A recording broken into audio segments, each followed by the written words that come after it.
Isang araw sa Hong Kong ay biglang tumama ang isang pinakamalaking tsunami sa kasaysayan ng lungsod at agad na nalubog sa baha ang mga daan pati na ang lahat ng mga building, kaya't nagpanik ang mga tao at nagtatakbo upang makahanap sila ng mga ligtas na mapupuntahan, ngunit mas mabilis ang mga tubig kaysa sa kanila, kaya't ang mga nakaligtas lang ay yung mga nakapunta sa mas mataas na mga lugar, at sa ilang sandali lang ay halos maubos na ang populasyon ng buong Hong Kong. Makalipas ang 5 taon ay binabangungot pa din si Asia ng mga takot na kanyang naranasan nung araw na iyon, at tuwing umaga ay pilit pa din niyang hinaharap ang kanyang mga takot upang maipagpatuloy ang kanyang buhay. Nakatira siya sa isang gumuhong building at ginagamit niya ang mga basura nito upang maitago niya ang kanyang mga gamit mula sa mga kaaway, at kinukuha niya ang mga bagay na maaari niyang mapakinabangan. Tuwing umaga ay pumupunta siya sa rooftop upang kumuha ng malinis na tubig sa kanyang nakatagong lalagyan. Pagkatapos uminom ng tsaa ay ginamit niya ang isang tuwalya upang makakuha siya ng mga hamog upang maidagdag niya sa kanyang nakatagong tubig.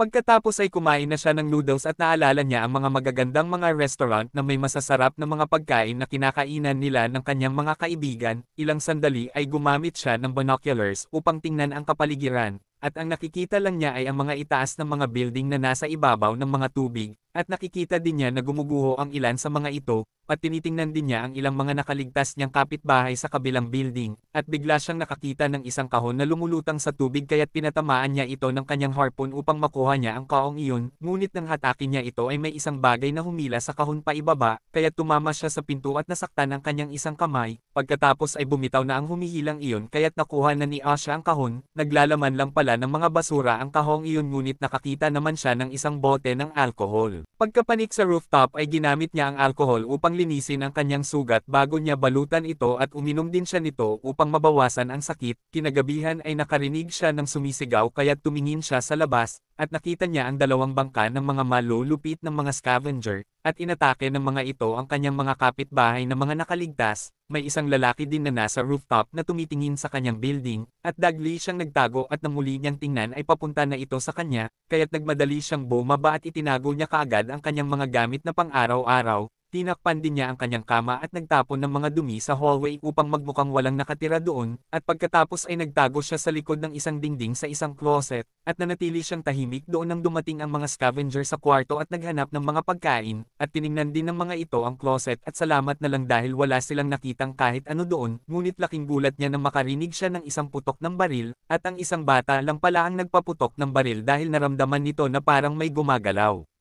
Pagkaalis ng mga lalaki ay naiyak si Asha at nakahinga na siya ng maluwag. Nang sumunod na araw ay nakakita siya ulit ng isang kahon at sa mga basurang laman nito ay masaya siyang nakakita ng isang garapon ng honey. Ngunit nawala ang kanyang saya nang makakita siya ng isang bangkay na lumulutang sa tubig. Ilang sandali habang busy si Asha ay biglang may lumakad sa loob at kinuha nito ang kanyang ilang mga bagay na itinatago. Nararamdaman ito ni Asha ngunit hindi naman niya ito nakikita. At nang mahihiga na siya ay nakarinig siya ulit ng ingay kaya tiningnan niya ito ngunit wala na namang siyang nakita. Pagkahilamos ay iniwanan niya ang sabon upang mahuli niya ito at isang batang babae lang pala ito. Hinuli niya ang batang babae ngunit sinipa siya nito at agad na nagtatakbo. Nanguha pa ito ng ilang mga bagay at bumaba na ito sa koridor. At nang gabing iyon ay nanaginip si Asha na namimili siya ng mga damit para sa kanyang kapatid na babae, at nang magising siya ay nakita niya na nawawala ang kanyang mga itinagong pagkain. Kaya't sinundan niya ang mga pinagkainan sa sahig, at nakita niya ang isang batang babae na natutulog na may dalang lantern, ngunit hindi naman niya magising ito kaya't nagluto na lang siya, at nang magising ang batang babae ay naghanap ulit ito ng mga sekretong taguan. Samantala ay nagluto ulit si Asha ng noodles para sa batang babae at naalala niya ang birthday ng kanyang kapatid. Niregaluhan ito ng kanilang mga magulang ng kwintas ng kanilang pamilya, kaya't nagalit si Asha dahil siya ang unang anak na dapat makakuha nito. Nagtalo-talo sila kaya't naglayas si Asha, at sa kasalukuyan ay makikitang suot-suot ni Asha ang kwintas na iyon. Hindi pinansin ng batang babae ang ibinigay niyang noodles kaya't iniwan na lang niya ang noodles at umalis, at ilang sandali ay kinain na din ng batang babae ang noodles. Nakita din niya na nag-iwan din ng isang kama si Asha para sa kanya ngunit hindi naman niya ginamit ito. At kinabukasan ay ibinalik na niya kay Asha ang lahat ng gamit na ninakaw niya, at para sa tanghalian ay nagluto ulit si Asha ng dalawang noodles, at iniwan niya ang isa para sa batang babae at pumanik na siya upang kumain sa itaas, ngunit sumabay din kumain sa kanya ang batang babae at ginagaya nito ang lahat ng kanyang ginagawa, kaya't nagtawanan sila at nagka-bonding. Dahil dito ay naalala ni Asha ang saya ng kanyang dating buhay, At kinagabihan sa wakas ay natulog na ang batang babae sa tabi ni Asha, ngunit itinago nito ang pag-iyak kay Asha at sinabi ni Asha na okay lang ang umiyak at matakot, at namimiss ng batang babae ang kanyang pamilya, at iniisip niya na malapit na niyang makita ang kanyang ina dahil gumawa siya ng isang bangka upang mahanap niya ito. Sinabi din nito ang kanyang pangalan na Heihei. Pagkatapos ng gabing iyon ay dinala siya ni Asha sa rooftop, naglalaro si Heihei sa pinto sa itaas at tinanggal niya ang tape na inilagay ni Asha sa lock, at nang aksidenteng masara ang pinto ay hindi na nila ito mabuksan. Sumama ang loob ni Asha ngunit agad na sinungkit ni Heihei ang lock kaya't muli nilang nabuksan ang pinto. Pagkatapos may handa ni Asha ang kanilang pagkain ay napansin niya na nawawala ang kanyang kwintas, at pagkatapos ay nakarinig siya ng ilang mga ingay kaya tiningnan niya ito sa bintana, at nakita niya na bumalik na ulit ang mga scavenger, kaya't sinabi niya kay Heihei na huwag gagawa ng ingay habang naghihintay sila na makaalis ang mga ito. Ilang sandali habang tinutulungan ni Asha si Heihei na maglinis ay sinabi nito na umalis na silang dalawa, ngunit tumanggi si Asha at sinabi niya na ito na ang kanyang tahanan at wala na din namang mapupuntahang iba sa labas. Pagkatapos ay tinanong niya si Heihei kung kinuha nito ang kanyang kwintas, ngunit sinabi nito na hindi at tumakbo na ito sa kabilang apartment, at nasaktan pala ito dahil sa kanyang pagbibintang. Kinagabihan ay mag-isang naghapunan si Asha at napansin niya na wala ng tubig, kaya tiningnan niya ito at nalaman niya na kinuha pala ito ni Heihei upang ipanghugas. At dahil dito ay naalala niya ang nakaraan nang marinig niya ang isang balita na may paparating na bagyo, at kung paano niya inaway ang kanyang ina dahil gusto nitong mag-asawa na siya. Pagkagising ay inakala niya na si Heihei ang kanyang kapatid na babae, pagkatapos ay tinuruan niya si Heihei kung paano paganahin ang mga kuryente sa building. Pagkatapos ay narinig ni Heihei sa radyo ang balita tungkol sa shelter kaya't agad niyang sinabi kay Asha na pumunta sila doon, ngunit tumanggi si Asha at sinabing delikado ang lumabas. Kaya't nagalit si Heihei kay Asha at nilayasan niya ito. Pagkapunta niya sa kwarto ni Heihei ay nakita niya na gumagawa ito ng isang balsa mula sa mga basura at kumuha din ito ng isang flare gun. Sinabi niya kay Heihei na nung sinubukan niyang umalis dati ay bumalik din siya dahil nakakatakot sa labas. Pagkatapos ay naalala ni Asha nung ayaw siyang paalisin ng kanyang kapatid nang mag-away sila ng kanyang ina. Kinabukasan ng umulan ay nagmadali sila ni Heihei upang makakuha ng tubig ulan. Pagkatapos ay nakita ni Heihei na nahulog lang pala ang kwintas ni Asha, at pagkahiga sa kama ay nagulat si Asha nang makita niya ang kanyang kwintas na nasa ilalim ng kanyang unan, at nalaglag lang pala ito dahil nasira ang kawit nito. Nakonsensya siya dahil napagbintangan niya si Heihei. Kinabukasan ay nagsimula ng gumawa ng balsa si Asha, kaya tuwang-tuwa si Heihei at naalala ni Asha ang pag-uusap nila ng kanyang kapatid.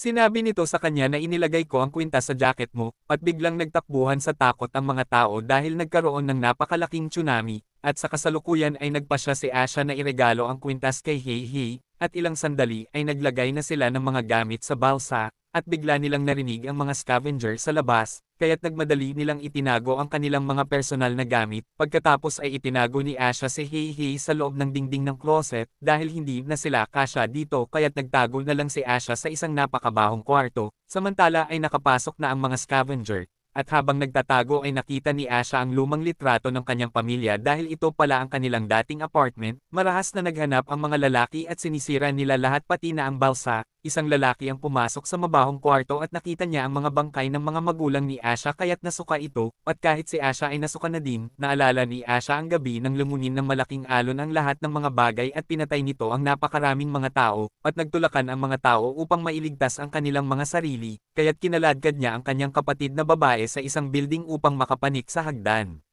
At sa kasalukuyan ay kinuha ng mga scavenger ang lahat ng mga pagkain at nakita nito ang mga picture ni Asha. Nakita ng batang lalaki ang cabinet at napansin niya na parang may kakaiba, kaya tinulungan siya ng kanyang mga kasamahan na alisin ang dingding nito kaya't nahuli nila si Heihei. Narinig ni Asha ang lahat ng mga nangyayari kay Heihei, at muli niyang naalala na habang pumapanik sila sa hagdan ay nadapa at nahulog ang kanyang kapatid na babae. At natapakan naman siya ng mga tao, natakot siya at nagtatakbo nang hindi niya namamalayan na nawala na pala ang kanyang kapatid na babae hanggang sa makarating na siya sa rooftop. Pagkatapos ay bigla niyang narinig ang takot na si Heihei, at itinuro siya nito sa mga lalaki kung saan siya naruroon kaya't agad siyang nakita ng mga ito at pinukpok siya sa ulo. Nang magising ay itinali nila si Asha at pinagtangkaan siyang gahasain ng isang kasamahan ng mga ito ngunit tinawag naman ito ng kanilang leader. Ilang sandali ay dinala na nila si Heihei sa bangka, kinaladkad na din nila si Asha at nang tingnan niya si Heihei ay naalala niya ang kanyang kapatid na babae, kaya't naisip niya na hindi na niya magagawa ang isa pang pagkakamali, hinila niya ang lubid ngunit hinatak naman siya ng isang lalaki kaya't nahulog siya sa tubig. At sa kabutihang palad ay may isang sirang CD siyang nakita at ginamit niya ito upang atakihin ang lalaki, kaya't galit na galit ang lalaki at nilunod siya nito, ngunit nakuha niya ang flare gun sa kanyang bulsa at ibinaril niya ito sa lalaki kaya't namatay ito. Narinig ito ng ibang kasamahan ng lalaki kaya't bumalik sila sa building ngunit hindi nila nakita si Asha. At nang maghiwa-hiwalay sila ay narinig ng isang lalaki ang pag-iyak ni Asha kaya't pinuntahan niya ito, ngunit patibong lang pala ito ni Asha, hinatak niya ang lalaki gamit ang ilang mga lubid at pinaghahampas niya ito ng gitara hanggang sa mamatay, pagkatapos ay kinuha niya ang kutsilyo nito at nagtatakbo siya sa isang kwarto upang sindihan ang radyo, sinundan ng isang lalaki ang ingay ng radyo at sinaksak siya sa likuran ni Asha, pinagsasaksak niya ito hanggang sa mamatay, pagkatapos ay narinig din ng babaeng scavenger ang isang ingay at nakita nito ang isang lata na may apoy sa loob, at bigla siyang sinabuyan ng mantika ni Asha at itinulak siya nito sa kabilang kwarto upang sindihan at sunugin. Narinig ng leader ang pagsigaw ng babae kaya't pinuntahan niya ito, ngunit nang makarating siya sa hagdan ay tinalon siya ni Asha at pinagsasaksak, pinagpupukpok niya ang leader ng ilaw hanggang sa mamatay. At nang buksan niya ang kanyang flashlight ay biglang lumabas ang batang lalaki kaya't nagmadali siyang tumakbo sa rooftop, sinundan siya ng bata at pagkalabas niya ay agad niyang isinarado ang pinto kaya't nakulong ang bata sa rooftop, nagmakaawa ang batang lalaki sa kanya kaya't naawa siya dito, ngunit nang barilin siya ng bata sa pinto kaya't iniwan na niya ito, isang lalaki na lang ang natitira sa bangka na nagbabantay kay Heihei, nagpunta si Asha sa bintana at ginamit ang kanyang harpoon ngunit hindi niya natamaan ang lalaki, tiningnan ng lalaki ang ingay kaya't dagli siyang itinulak ni Heihei sa bangka, ngunit hinila siya ng lalaki kaya't nahulog silang dalawa sa tubig. Walang takot na tinalo ni Asha ang tubig upang iligtas si Heihei habang kinakain ng isang nilalang ang lalaki, at sa ilang sandali ng katahimikan ay lumutang na ang dalawa ng maayos at ligtas, lumangoy na sila sa bangka at sa wakas ay nakaalis na sila upang magtungo sa shelter, at ng gabing iyon ay hindi na nanaginip ng masama si Asha.